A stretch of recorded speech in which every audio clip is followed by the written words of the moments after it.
Quelques minutes après sa diffusion, hier dimanche sur M6, le documentaire de la célèbre émission Enquête exclusive intitulée L'Algérie, le pays de toutes les révoltes est au cœur d'une très vive polémique.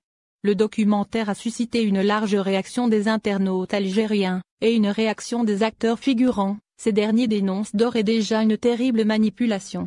La chaîne de télévision française M6 a diffusé un reportage sur l'Algérie dans le cadre de l'émission Enquête exclusive. Une figurante dans le documentaire a vite réagi. Il s'agit de la célèbre youtubeuse Nozor. Cette dernière a dénoncé sur son compte Instagram une manipulation de la chaîne française. Elle a formulé de graves accusations contre la société de production. Je suis vraiment déçue par votre manque de professionnalisme et je regrette vraiment d'avoir participé à votre reportage.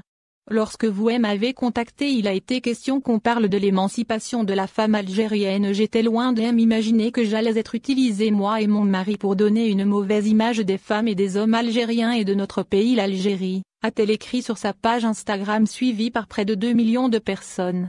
La youtubeuse s'est montrée furieuse et en colère. Elle estime qu'elle a été trahie et trompée. Elle a affirmé que l'émission a pris que les propos qui les arrangent. Lorsque vous m'avez contacté, il a été question de parler de l'émancipation de la femme algérienne.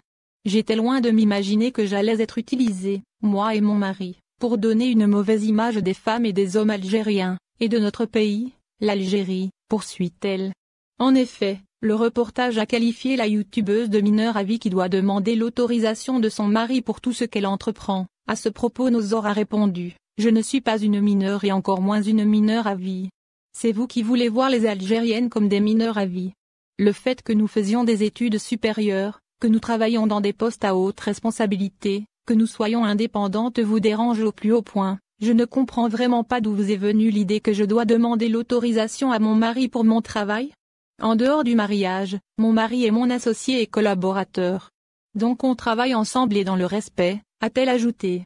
Évoquant sa participation au reportage présenté par Bernard de la Villardière et réalisé par l'Algérien Daman Ziane, la youtubeuse a révélé: « Le tournage a été fait en 2019, il y a plus d'1 an.